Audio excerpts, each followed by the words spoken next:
नमस्ते। Money capital channel में आप सबका स्वागत है। अगर आपने पहली बार इस चैनल को विजिट किया है तो इस चैनल को सब्सक्राइब कीजिए, साथ ही में बेल आइकॉन प्रेस करके ऑल सेक्शन पर क्लिक करें ताकि आपको शेयर मार्केट रिलेटेड अपडेट जानकारी मिल सके।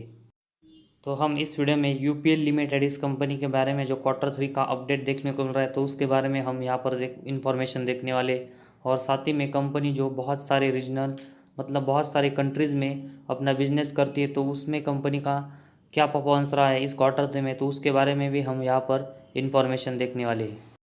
तो आज हमें यूपीएल ये कंपनी क्वार्टर 3 का जो रिजल्ट अनाउंसमेंट करते हुए देखने को मिल रही है तो उसके बारे में हम यहाँ पर इंफॉर्मेशन देखेंगे, और उसके बाद कंपनी का जो रीजन बिजनेस है तो उसके बारे में हम यहाँ पर इंफॉर्मेशन देखने वाले। तो सबसे पहले हम कंपनी का इस क्वार्टर 3 का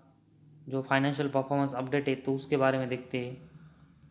तो उसमें कंपनी का रेवेन्यू हमें इस क्वार्टर 3 में यहाँ पर 11,297 करोड़ का देखने को मिल रहा है, जो कि पिछले साल के क्वार्टर 3 में हमें ये 9,125 करोड़ का देखने को मिला था। तो कंपनी के रेवेन्यू में हमें एयर और एयर बेस 24% की यहाँ से ज़बरदस्त ग्रोथ देखने को मिल रही है, और जो 9 मंथ का FY22 का डाटा है तो उसमें हमें कंपनी एयर और एयर बेस में 17% का यहाँ पर ग्रोथ करते हुए देखने को मिल रही है। तो कंपनी के रेवेन्यू में हमें इस क्वार्टर 3 में अच्छी खासी ग्रोथ देखने को मिल रही है। इसके बाद हम ईबिटा के बारे में देखेंगे तो यहाँ पर इस क्वार्टर 3 में हमें ये 2,666 करोड़ का देखने को मिल रहा है, जो कि पिछले साल के क्वार्टर 3 में ये 2,209 करोड़ का था।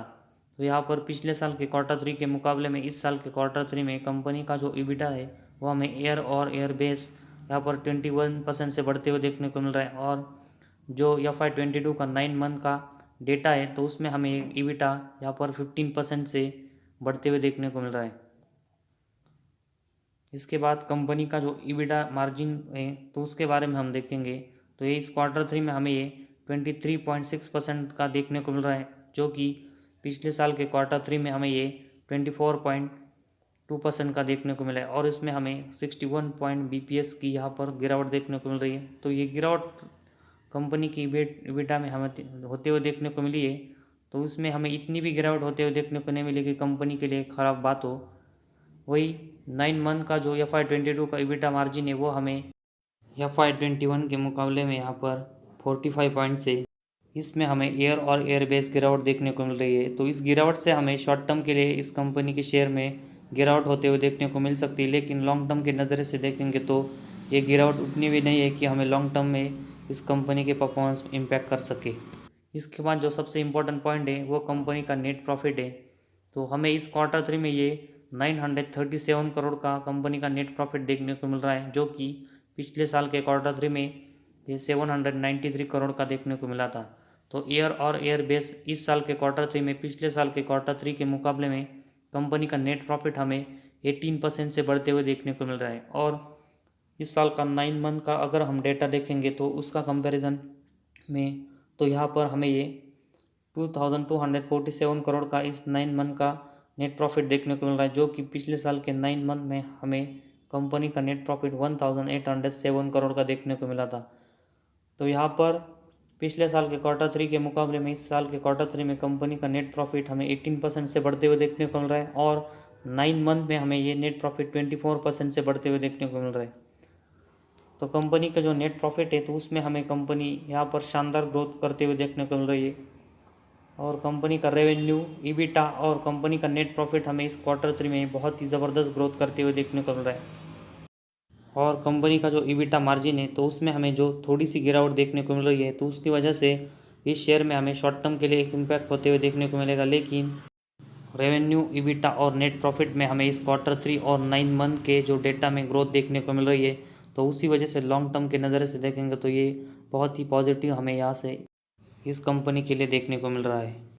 इसके बाद यूपीएल लिमिटेड एक कंपनी वेरियस जो रीजन में बिजनेस करती है तो उसका जो वॉल्यूम है तो उसके बारे में हम यहाँ पर इंफॉर्मेशन देखते हैं। तो यहाँ पर हम कंपनी का जो रीजनल परफॉर्मेंस अपडेट है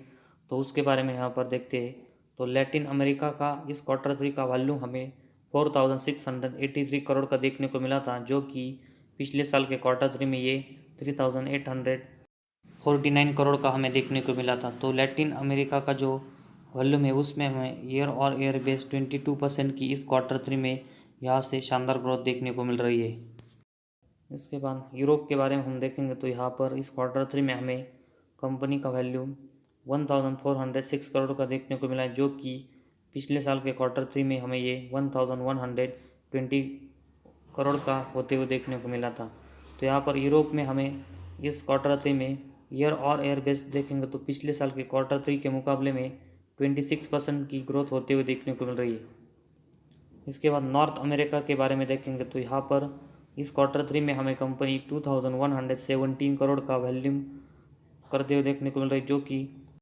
पिछले साल के Q3 में हमें ये 1352 करोड़ का देखने को मिला था। तो यहाँ पर एयर और एयरबेस देखेंगे तो नॉर्थ अमेरिका में हमें कंपनी इस Q3 में पिछले साल के Q3 के मुकाबले में इस साल के Q3 में 57% की एक ज़बरदस्त और शानदार ग्रोथ करते हुए इस रीजन में हमें देखने को मिल रही है। इसके बाद इंडिया में हम देखेंगे तो Q3 में हमें ये 907 करोड़ के देखने को मिले थे, जो कि पिछले साल के Q3 में 906 करोड़ के देखने को मिल रही। तो कंपनी पिछले साल के Q3 और इस साल के Q3 में हमें सेम परफॉर्मेंस यहाँ पर करते हुए देखने को मिल रहा है और ये हमें अनचेंज देखने को मिल रहा है। इसके बाद रेस्ट ऑफ द वर्ल्ड मतलब जो बाकी का जो रीजन है तो उसमें हम मिलाकर देखेंगे तो कंपनी हमें इस Q3 में 2185 करोड़ का वॉल्यूम करते हुए देखने को मिल रही है, जो कि पिछले साल के Q3 में ये हमें 1899 करोड़ का देखने को मिला था। तो यहाँ पर कंपनी हमें इस Q3 में पिछले साल के Q3 में जो रेस्ट ऑफ वर्ल्ड है तो उसमें भी अच्छी खासी ग्रोथ करते हुए देखने को मिल रही है और इसमें हमें इस Q3 में कंपनी 15% से रेस्ट ऑफ द वर्ल्ड में ग्रोथ करते हुए देखने को मिल रही है। तो यहाँ पर Latin America, Europe, north America और रेस्ट ऑफ वर्ल्ड में कंपनी हमें बहुत ही ज़बरदस्त ग्रोथ करते हुए देखने को मिल रही है और इंडिया में हमें परफॉर्मेंस इस Q3 में पिछले साल के Q3 के मुकाबले में जो थे उतने ही देखने को मिल रही है। तो यहाँ पर हम Latin America, Europe, north America, India और रेस्ट ऑफ वर्ल्ड को मिलाकर देखेंगे तो यहाँ पर टोटल इस Q3 में कंपनी का ग्रोथ हमें वॉल्यूम 11,297 करोड़ का देखने को मिल रही है, जो कि पिछले साल के Q3 में हमें ये 9,125 करोड़ की देखने को मिली थी। तो यहाँ पर कंपनी के इस Q3 में हमें जो ग्रोथ वॉल्यूम ग्रोथ है वो एयर और एयरबेस पिछले साल के Q3 के मुकाबले में टोटल देखेंगे तो 24% से यहाँ पर ग्रोथ होते हुए देखने को मिल रही है और इसमें हमें शानदार ग्रोथ देखने को मिल रही है। तो कंपनी के जो Q3 के परफॉर्मेंस है तो वो भी हमें शानदार देखने को मिल रहा है। कंपनी हमें अच्छा खासा नेट प्रॉफिट इस Q3 में देते हुए देखने को मिल रहा है और कंपनी हमें रीजनल परफॉर्मेंस जैसे कि Latin America, Europe, north America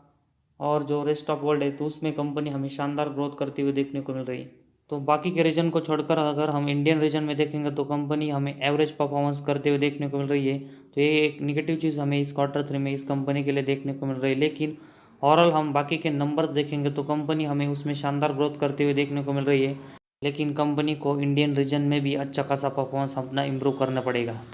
जिस तरह कंपनी के कुछ निगेटिव चीज़ें हमें देखने को मिल रही है तो उसका इम्पैक्ट हमें शॉर्ट टर्म के लिए इस कंपनी पर होते हुए देखने को मिलेगा, लेकिन ओवरऑल जिस तरह कंपनी के परफॉर्मेंस हमें यहाँ पर देखने को मिल रही है तो उसी वजह से हमें कंपनी लॉन्ग टर्म में एक अच्छी खासी रिटर्न देते हुए देखने को मिलेगी। तो आज हमारे इस वीडियो में बस इतना ही। अगर आपको हमारा वीडियो पसंद आया तो इस चैनल को ज़रूर सब्सक्राइब कीजिए।